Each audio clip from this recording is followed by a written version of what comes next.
What's up? Welcome to day number 2.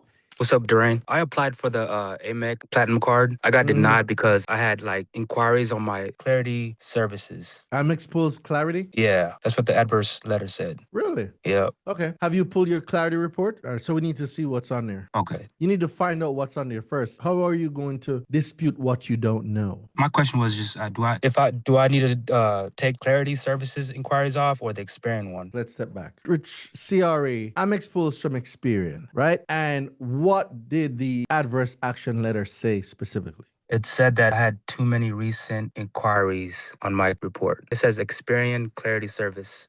Okay, so you need to pull your Experian one and then Google Experian Clarity Report and pull that one too. Remember, Experian, TransUnion, Equifax, they own a lot of other secondary agencies. All right, so you need to go find out what's on this clarity thing that you're talking about. Without knowing what's there, you're shooting in the dark, hoping to hit a target. You have to know what's there. Once you know what's there now, you can clean it up or go after Experian if it's a situation where they're furnishing inaccurate information. And this caused the adverse action. Now we're talking about actual damages. Good evening. How y'all doing today? Amazing, brother. Talk to me. What's popping? Ask you a question. I just got my report from TransUnion today, and they have no history unless it's adverse history. Is that legal? The only time you see any information in this report is if it's adverse. Is that how they doing it now? And I cannot say that is how they're doing it. I cannot say if it's legal or not. So if there's no information, it could be a few things. One, that particular creditor does not report to them, or two, it could be that they intentionally left that information off. So this is where a conversation in the form of what? A dispute needs to be sent in about the information being furnished and what you're seeing. So if you're going to send a letter to TransUnion, you're going to send it based on the fact that the only information you're seeing being displayed on your consumer report, question you're asking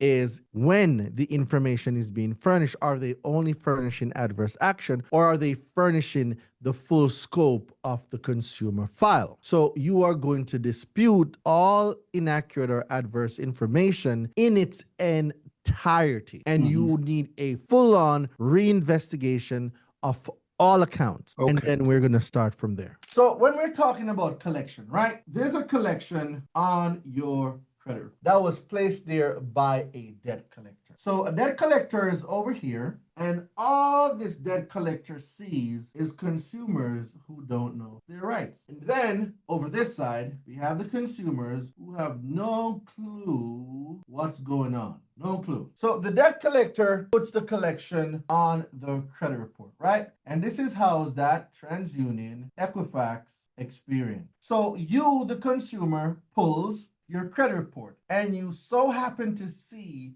this collection. So you're like, what in the name of baby Jesus is going on? I have no clue what's happening. When we talk about debt collection, right? There's something called validation. Validation happens regardless of any type of collection. It doesn't matter what type, validation has to happen. However, there are other factors that must be considered that could possibly go into your round one. So your round one will consist of validation requests. Now, if the collection was placed on the credit report after November 31st, 2021, then there's another thing that must be considered called the parking rule. And this no-parking rule clearly states that a debt collector cannot illegally park a debt on a consumer's consumer report without getting in contact with the consumer to whom this alleged debt is related to. If they respond verified, validated, accurate, we know that they must provide us with 12 CFR 1006.34C information in addition to the purchase and sale agreement, the forward flow agreement, the assignment contract or purchase and sale agreement. We must also get account level information. We must also get proof and definition and proof that what they're attempting to collect meets the definition of what the word account means. So that's it for tonight, ladies and gentlemen. You have been tested. Let's see how much of a consumer law expert you really are. Everyone, have an amazing night.